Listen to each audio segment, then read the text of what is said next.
너 같은 건 필요 없다 나가라. 비가 억수로 쏟아지는 날. 희수는 갓난아이 도현을 안고 집 앞에 서 있었다. 박씨, 시어머니는 한 손에 낡고 먼지투성이인 두루마리 지도를 내밀며 날카롭게 말했다. 이게 너한테 남은 전부다. 다신 안 봤으면 좋겠구나. 희수는 떨리는 손으로 지도를 받았다. 도현은 작은 몸을 떨며 희수의 품에 꼭 안겼다.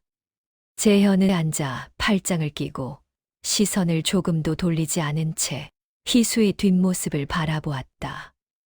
말 한마디 없이 빗속을 걸으며 희수는 마음속으로 다짐했다. 언젠가는 반드시 여기서 놀라운 사실 하나. 몇 년 뒤 희수는 그 낡은 지도 덕분에 재현과 박씨가 상상도 못한 방식으로 부자가 되었다. 도현은 똑똑하게 성장해서 어머니를 도와 부자가 되도록 일조했고, 희수와 함께 웃으며 새로운 삶을 시작했다. 도대체 희수는 어떻게 그 낡은 지도로 부자가 될 수 있었을까요? 지금부터 희수의 이야기 시작합니다.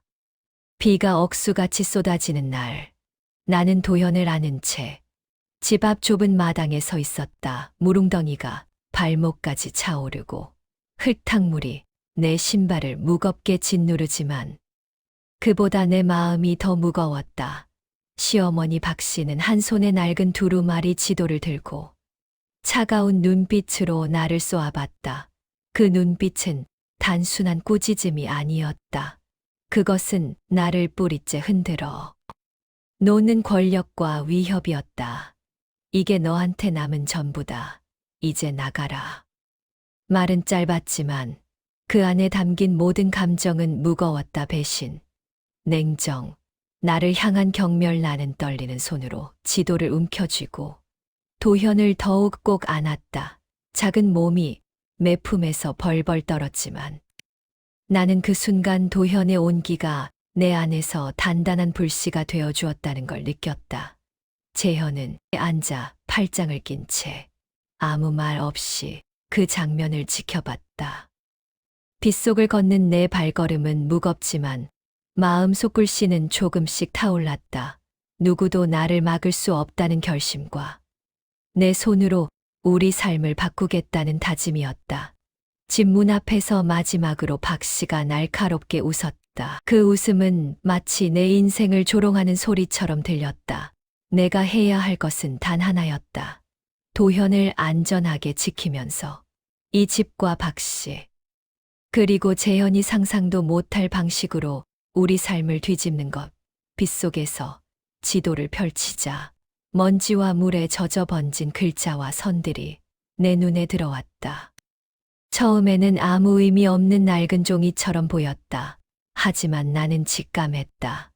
단순한 낡은 지도라 생각했던 것이 나와 도현을 부자로 만들어줄 기회의 시작이라는 것을. 내 앞에 펼쳐진 길은 불확실했지만 선택지는 단 하나였다.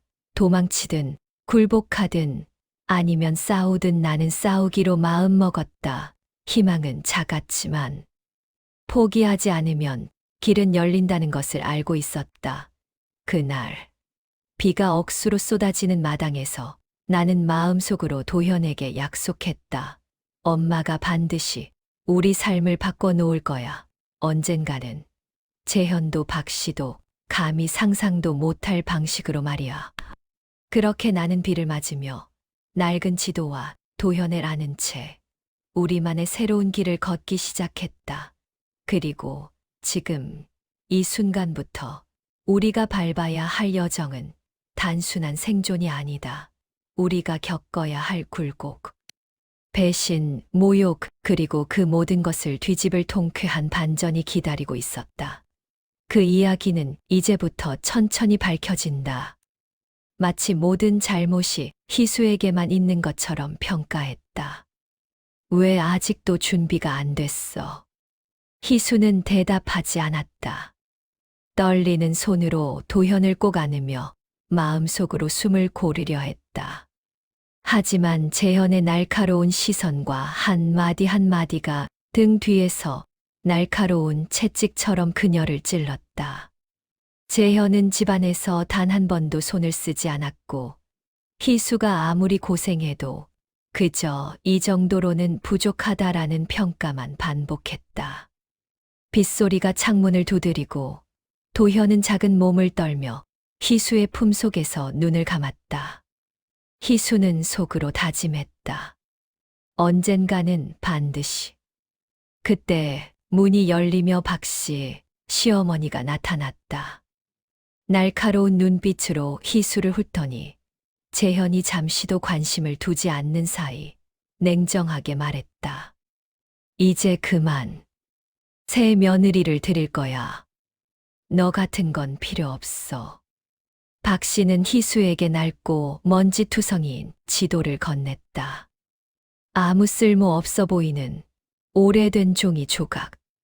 희수는 그것을 받으며 도현을 꼭 안았다. 빗속을 뚫고 집 밖으로 밀려 나오는 순간 재현은 한마디도 하지 않았다. 단지 소파에 앉아 그녀가 떠나는 뒷모습만 바라볼 뿐이었다. 빗물과 눈물이 섞인 채 걸으면서도 희수의 마음은 단단했다. 마음속에 굳은 결심이 생겼다. 비가 그친 날, 나는 도현을 업은 채 작은 오두막 안으로 들어섰다. 젖은 머리카락과 옷은 몸을 무겁게 눌렀지만 마음속 불씨는 여전히 타올랐다. 도현은 작은 손으로 내 손가락을 꼭 붙잡았다. 그의 눈망울이 나를 바라볼 때마다 나는 포기할 수 없다는 사실을 새삼 느꼈다. 낡은 지도를 다시 꺼냈다. 오래된 종이에 번진 글자와 삐뚤삐뚤한 선들, 그리고 몇몇 표시가 눈에 들어왔다. 처음에는 아무 의미가 없는 선과 점처럼 보였지만 손가락으로 따라가며 지도를 살펴보는 동안 이상한 감각이 스쳤다. 무언가 숨겨진 뜻이 있다는 직감이었다. 나는 도현에게 낮은 목소리로 속삭였다. 이거 그냥 종이가 아니야. 우리한테 뭔가 알려주려는 거야, 도현아. 도현은 고개를 갸웃하며 눈을 반짝였다. 어린 아이에게는 복잡한 내용이었겠지만 그의 작은 머릿속에도 나와 함께 새로운 가능성에 대한 호기심이 싹 트고 있었다. 나는 마루 한쪽에 지도를 펼쳐놓고 먼저 작은 선 하나하나를 따라가며 표시를 살펴보기 시작했다. 각 점은 단순한 마커가 아니라 오래된 가옥, 작은 창고, 심지어 잊힌 길목까지를 가리키고 있었다. 그것들은 마치 나를 안내하려는 듯 나의 손끝에서 점점 형태를 드러냈다. 몇 시간 동안 지도와 씨름하면서 나는 한 가지 사실을 깨달았다. 단순히 도망치고 피하는 것이 아니라 이 지도는 우리 삶을 바꾸기 위해 놓인 길이라는 것. 우리가 아직 이해하지 못했을 뿐 이 길을 따라가면 재현과 박 씨가 결코 예상하지 못할 결과를 만들 수 있다는 확신이 들었다. 나는 마음속으로 다짐했다. 이 길을 따라가면 반드시 도현과 나는 우리 삶을 되찾을 거야. 그리고 그때가 되면 재현도 박 씨도 감히 우리를 막을 수 없어. 오래된 지도 위에 표시된 선과 점들은 마치 숨겨진 보물처럼 우리를 부자로 만들 비밀의 단서였다. 그러나 지금은 단지 첫 발걸음을 내딛는 단계일 뿐이었다. 그날 밤 나는 도현을 품에 안고 잠자리에 누웠다. 작은 몸이 내 품에서 안정감을 찾는 동안 나는 머릿속으로 계획을 그렸다. 지도에 표시된 길을 따라가면서 우리는 어떤 기회를 잡을 수 있을지, 어떤 위험이 기다릴지. 이 순간 내 안에 단단히 자리 잡은 생각은 단 하나였다. 반드시 재현과 박 씨가 상상도 못할 방식으로 우리 삶을 뒤집을 거야. 이른 아침, 아직 이슬이 머금은 흘길을 따라 희수와 도현은 조심스레 발걸음을 옮겼다.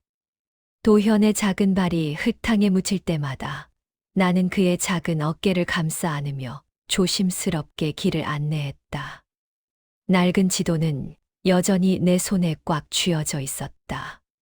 지도의 첫 번째 표시가 있는 오래된 창고에 도착했을 때 나는 숨을 죽였다. 창고는 세월의 흔적으로 삐걱거렸고 문 하나가 겨우 달려 있었다. 안쪽에는 버려진 가구와 낡은 도구들이 흩어져 있었지만 그 중 한쪽 구석에서 금속 상자가 눈에 들어왔다. 상자를 열자 오래된 주화와 몇 장의 증서가 빛을 반사하며 희미하게 빛났다. 그것은 단순한 오래된 재산 기록이 아니었다.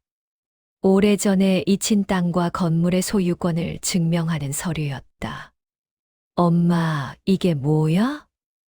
도현이 작은 손으로 주화 하나를 집으며 물었다. 나는 미소를 지었다. 조금만 기다리면 알게 될 거야, 도현아. 하지만 기쁨은 오래 가지 않았다. 집으로 돌아오는 길, 비가 다시 쏟아지기 시작했다. 진흙탕 속을 걷는 우리의 발걸음은 무겁게 젖어들었고 도현은 점점 피곤한 기색을 보였다. 게다가 마을의 몇몇 사람들은 우리의 움직임을 수상하게 바라보며 수군거렸다. 나는 마음속으로 다짐했다. 여기서 포기하면 안 돼. 우리가 찾은 건 단순한 주화가 아니야. 이건 재현과 박 씨가 상상도 못할 우리를 바꿀 첫 번째 단서야. 창고에서 나온 증서는 단순한 종이 조각 같지만 그것이 담고 있는 힘은 상상 이상이었다. 희수는 지도와 증서를 손에 쥐고 도현과 함께 앞으로 어떤 길을 택할지 계획을 세웠다. 첫 발걸음은 작았지만 이제 우리가 나아갈 방향은 분명했다. 밤이 되자 오두막 안에서 나는 도현과 함께 작은 촛불 아래 앉아 지도와 증서를 살폈다. 마음속으로는 이미 몇 년 뒤 우리 삶이 어떻게 바뀔지 상상하며 설렘과 긴장 속에서 잠을 청했다. 이때 희수는 깨달았다. 이 길을 따르면 우리에게 닥친 고난도 결국은 기회로 바뀔 거야. 그리고 재현과 박 씨는 절대 예상하지 못할 거야. 첫 번째 단서를 발견한 오늘, 희수는 이미 마음속으로 계획을 세웠다. 단순한 생존이 아니라 반드시 재현과 박 씨가 상상도 못할 방식으로 내 삶을 바꿀 사이다. 복수의 서막이 시작되었다는 것을. 그리고 나는 속으로 다짐했다. 우리가 다음에 찾을 단서는 더 강력할 거야. 그때가 되면 우리 삶은 완전히 달라질 거야. 햇살이 드문드문 비치는 아침, 클길 위에 남은 진을 자국을 밟으며 나는 도현과 함께 이동했다.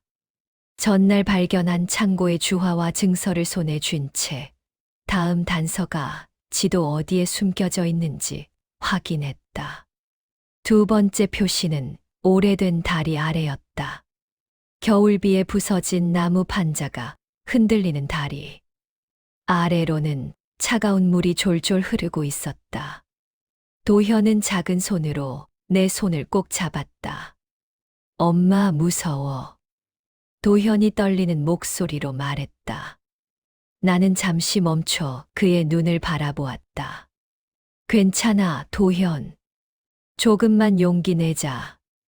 우리가 찾는 건 단순한 금속이 아니야. 우리 미래의 시작이야.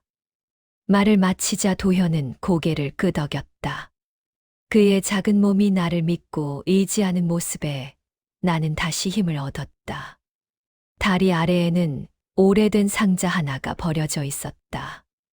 물에 젖은 표면이 반짝였고 열쇠가 달린 자물쇠가 걸려 있었다. 나는 상자를 조심스레 열었다. 안에는 오래된 서류와 몇 장의 고서가 담겨 있었다. 그 중 하나에는 오래전에 버려졌지만 가치 있는 시골, 땅의 소유권과 희수와 도현이 앞으로 활용할 수 있는 작은 상업 계획이 적혀 있었다. 서류를 하나씩 넘기며 나는 깨달았다. 이거라면 재현과 박 씨가 감히 예상하지 못할 변화를 만들 수 있어. 도현은 작은 손으로 내 옷자락을 잡으며 궁금한 눈빛으로 물었다. 엄마, 이게 우리를 부자로 만들어 주는 거야? 나는 미소를 지으며 잠시 답을 멈췄다. 진짜 힘은 아직 우리 손에 완전히 들어오지 않았으니까. 하지만 마을 사람들의 시선은 여전히 날카로웠다. 우리의 움직임을 눈치챈 몇몇 사람들은 속삭이며 수군거렸다. 희수는 마음속으로 다짐했다. 조용히, 하지만 확실하게 계획을 진행해야 해. 누구도 우리가 뭘 하는지 몰라야 해. 이날 나는 도현과 함께 작은 오두막으로 돌아와 상자 속 문서를 다시 검토했다. 비가 조금씩 멎고 창밖으로 석양이 비치자 나는 마음속으로 시뮬레이션을 시작했다. 첫 번째 단서는 우리가 발판을 마련하게 해주었다. 두 번째 단서는 전략을 구체화하게 해준다. 이제 조금씩 재현과 박 씨가 알지 못하는 방식으로 우리의 힘을 키울 거야. 도현은 촛불 아래 작은 노트에 자신이 보고 들은 것을 기록하기 시작했다. 그의 작은 손끝에서 조금씩 성장의 흔적이 느껴졌다. 나는 속으로 웃었다. 도현, 너도 곧 엄마와 함께 큰 일을 해낼 거야. 그리고 재현과 박 씨는 이 모든 걸 상상조차 못할 거야. 그날 밤 희수는 침대에 누워 오래된 지도를 손에 쥐었다. 다음 단서, 우리에게 더 큰 기회를 줄 거야. 그리고 그때가 되면 모든 게 바뀔 거야. 흙먼지가 날리는 아침, 나는 도현과 함께 오래된 문서를 다시 검토했다. 상자 속 고서와 지도, 그리고 시골 땅 관련 서류를 하나하나 살피면서 희미하게 숨겨진 가능성을 찾아냈다. 엄마, 여기 보니까. 도현이 작은 손가락으로 글자를 짚었다. 그의 목소리는 조심스러웠지만 눈빛은 결연했다. 나는 고개를 끄덕였다. 도현이 아직 어린 몸으로 나를 도와 계획을 세우는 모습이 마음 한켠에 힘을 주었다. 첫 번째 전략은 단순했다. 마을 사람들과 거래를 시작해 재현과 박 씨가 절대 주목하지 않을 작은 경제적 움직임을 만들어내는 것. 오래된 지도에 표시된 버려진 땅과 헐값으로 얻을 수 있는 자원을 활용했다. 나는 낮에는 도현과 함께 밭을 정리하고 마을 장터에서 직접 거래하며 밤에는 서류를 정리하고 계획을 구체화했다. 재현은 여전히 소파에 앉아 팔짱을 끼고 있었다. 희수의 움직임에 관심은 있지만 직접 나서서 방해하지는 않았다. 박 씨는 겉으로는 날카로운 눈빛을 유지했지만 눈치 없는 듯 행동하며 새로운 며느리를 집에 들일 준비를 했다. 하지만 재현과 박 씨는 이미 작은 변화를 느끼기 시작했다. 마을 장터에서 희수가 거래하는 모습은 예사롭지 않았다. 사람들이 희수의 상품에 몰리기 시작했고 재현은 소파에 앉아 있으면서도 얼굴을 찌푸렸다. 박 씨는 부엌에 앉아 차를 내밀며 속으로 계산했다. 이런, 왜 사람들이 그녀에게 몰리는 거지? 그때 나는 도현과 함께 다음 단계를 준비했다. 작은 상자 하나, 낡은 문서와 고서를 다시 살펴보며 앞으로 어떻게 움직일지 전략을 점검했다. 도현은 작은 손으로 메모를 했다. 그의 손끝에서 나는 희미하게 자신감이 자라나는 것을 느꼈다. 밤이 깊어지자 나는 촛불 아래 지도를 펼쳤다. 빗속에 처음 내쫓겼던 기억이 스쳐 지나갔다. 갓난아이 도현과 함께 비를 맞으며 내쫓겼던 그 순간이 이제는 나와 도현이 더 강해질 수 있었던 계단이 되었다. 재현과 박씨 너희가 아무리 집안에서 힘을 쥐고 있어도 내가 움직이는 방식을 보면 깜짝 놀랄 거야. 기수의 속마음은 단호했다. 첫 번째 전략이 성공하면 두 번째 단서로 이어질 기회가 열린다. 그리고 그때부터 진짜 변화가 시작될 것이다. 마을 사람들은 속삭였다. 기수 뭔가 다르다. 뭔가 비밀이 있는 것 같아. 나는 도현과 함께 웃으며 속으로 다짐했다. 조용히, 하지만 확실하게. 우리가 움직이는 한 아무도 우리를 막을 수 없어. 어느 날 밤 도현이 잠든 뒤 나는 다시 그 낡은 지도를 펼쳤다. 빗속에 내쫓기던 날 받았던 그 두루마리 지도. 겉보기에는 먼지 투성이의 쓸모없는 장난처럼 보였지만 내 눈에는 숨겨진 기회가 보였다. 이제야 보이기 시작했어. 나는 낮 동안 조사한 마을 문서와 지도 속 표시를 비교하며 재현과 박씨가 절대 눈치채지 못할 비밀을 확인했다. 오래된 지도가 가리키는 곳에는 지금은 버려진 작은 창고와 농지가 있었다. 겉으로는 허름하고 가치 없어 보였지만 실제로는 몇 년 동안 방치되어 있던 귀한 자원이 숨겨져 있었다. 다음 날 나는 도현과 함께 은밀히 움직였다. 새벽의 안개 속 나는 작은 삽과 손수레를 들고 창고와 농지를 점검했다. 도현은 내 옆에서 눈을 반짝이며 작은 메모장을 들고 있었다. 그의 눈빛은 나와 똑같이 결연했다. 엄마, 이건 진짜 우리가 필요했던 거야. 도현의 속삭임에 나는 고개를 끄덕였다. 그 순간 마음속에서 뜨거운 힘이 솟았다. 이제 시작이었다.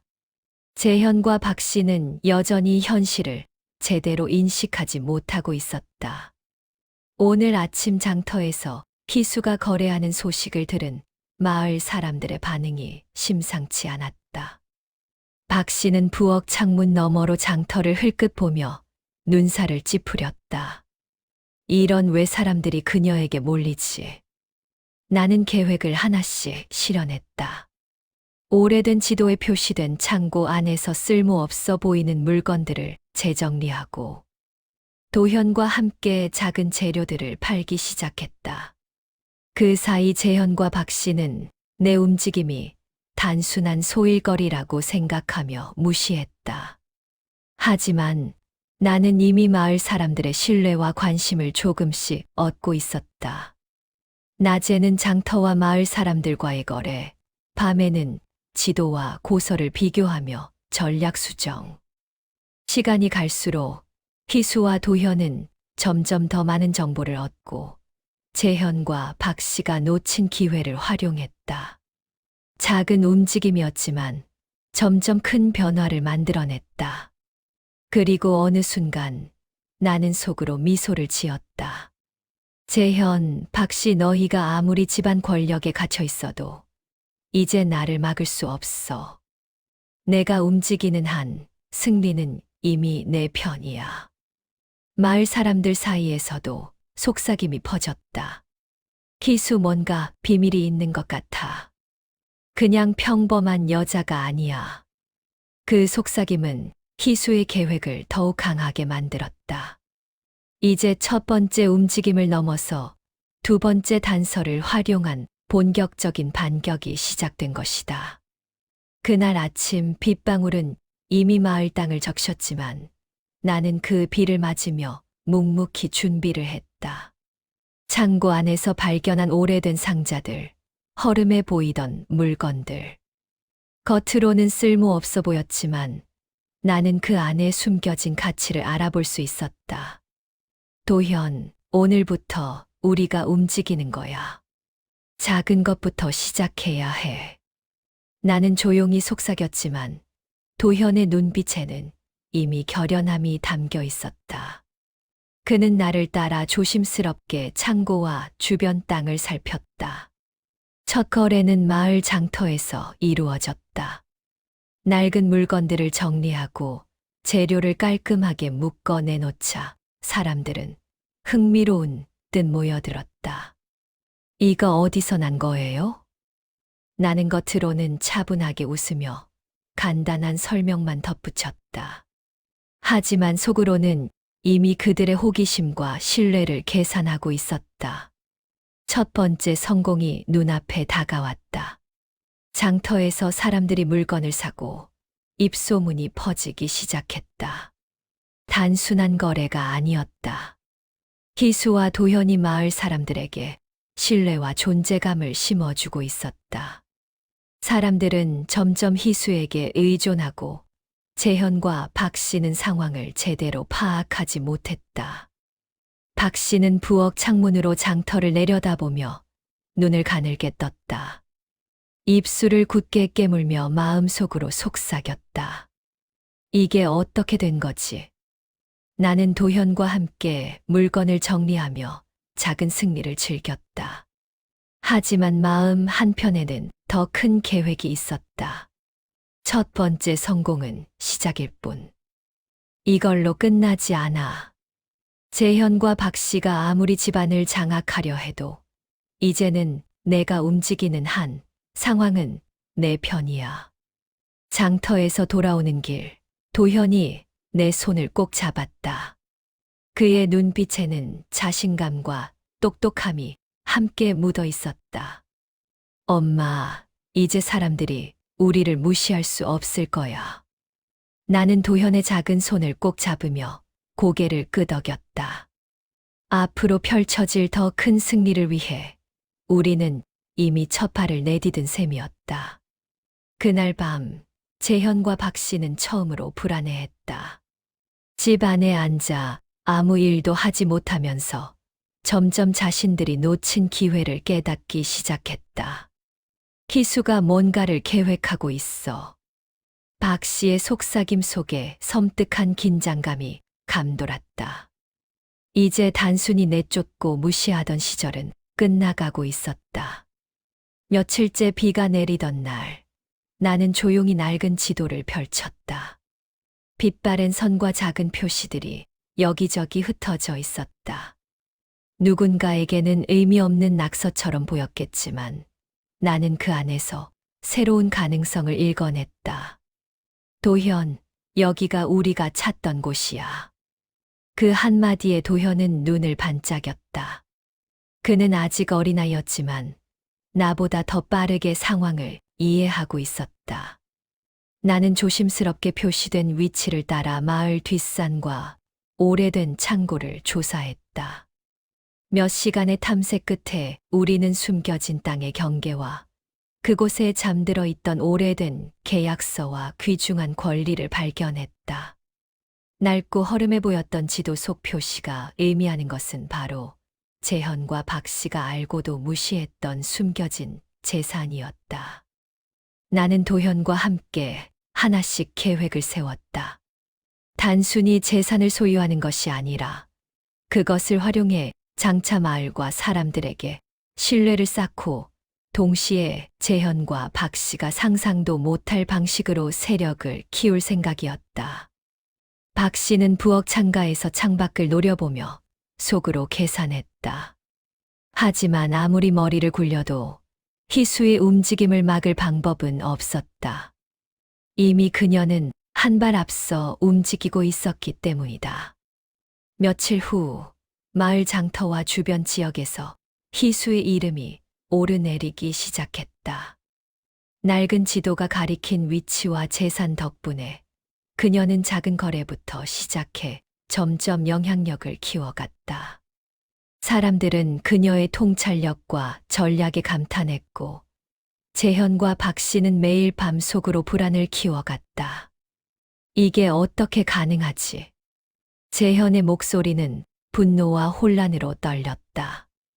박 씨는 손톱으로 테이블을 긁으며 화를 참았다. 그동안 무시하고 내쫓았던 희수가 이제는 그들이 상상도 못한 방식으로 세력을 키우고 있다는 사실에 절망하고 있었다. 나는 도현과 함께 조용히 웃었다.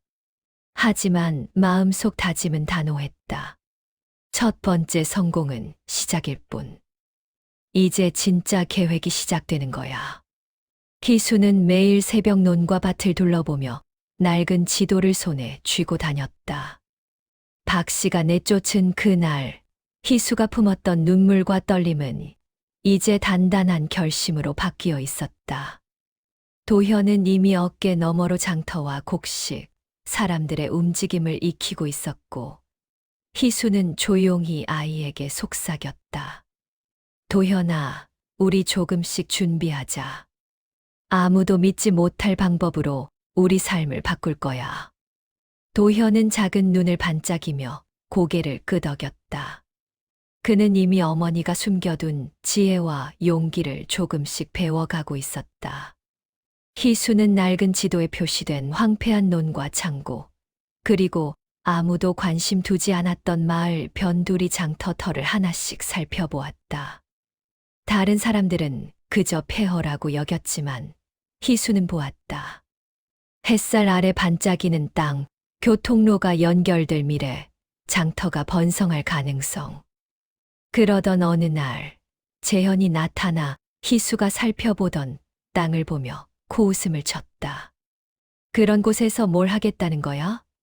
너한테 그런 재주는 없잖아.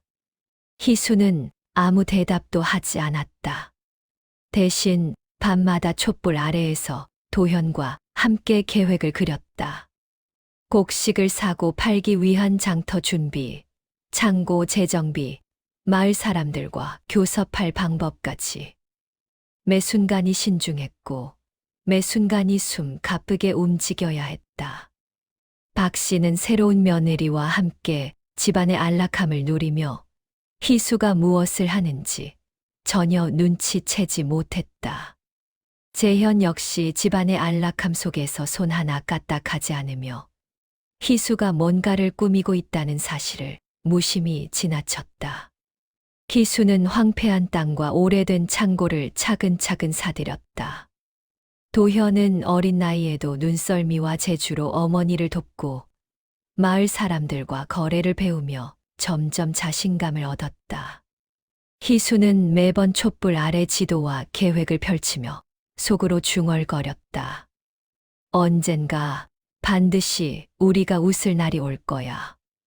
마을 사람들은 희수가 그 낡은 땅과 창고를 어떻게 활용할지 궁금해했지만 아무도 그 결말을 상상하지 못했다.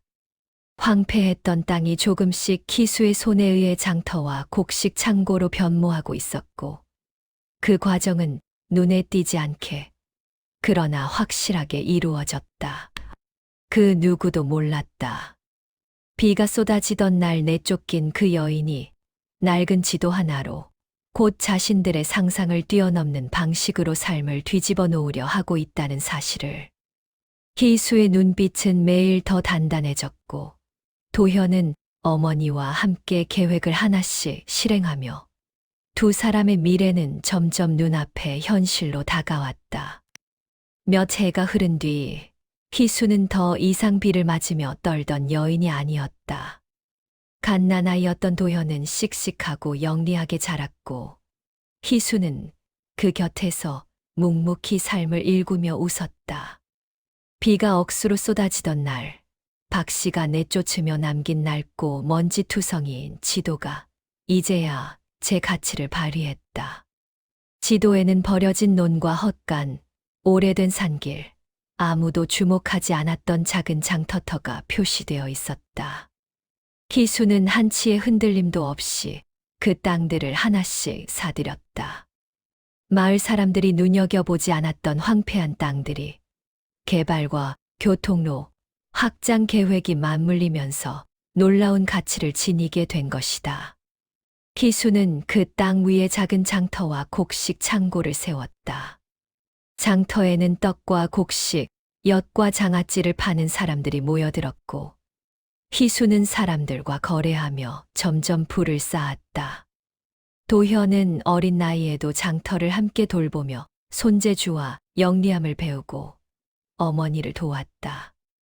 박 씨와 재현은 여전히 예전의 자리에서 허송세월을 보내고 있었다. 재현은 집안에서 한 손도 까딱하지 않은 채 팔짱만 끼고 있었고, 박 씨는 새로운 며느리와 함께 살며 희수의 존재는 까맣게 잊었다. 하지만 희수는 이미 그들이 상상할 수 없는 방식으로 삶을 바꾸어 놓았다. 어느 날 희수는 장터 한복판에 서서 자신이 일군 곡식 창고와 장터를 둘러보았다. 지나가던 마을 사람들은 입을 다물지 못했다. 저게 희순의 장터라고? 박 씨와 재현은 그제야 깨달았다. 아무리 집안에서 권력을 쥐고 있어도 진정한 힘과 성공은 스스로의 지혜와 끈기로 일군 사람에게 있다는 사실을. 희수는 도현과 손을 맞잡고 장터를 둘러보며 미소 지었다. 햇살이 마루 위로 부드럽게 내리쬐는 가운데 두 사람은 과거의 고단함과 굴욕을 떠올리며 웃었다. 이제야 우리의 삶이 진짜로 시작됐어. 그렇게 희수와 도현은 과거의 상처와 굴욕을 웃음과 성공으로 바꾸고 아무에게도 기대지 않고 스스로 일군 장터와 땅 위에서 풍요롭고 행복하게 살았다. 재현과 박 씨는 아무것도 할 수 없는 자신을 후회하며 지켜볼 수밖에 없었다. 희수에게 내쫓긴 그 비 오는 날, 낡은 지도 하나가 이제 그녀와 도현의 삶을 완전히 바꾸어 놓은 행복의 열쇠가 된 것이다.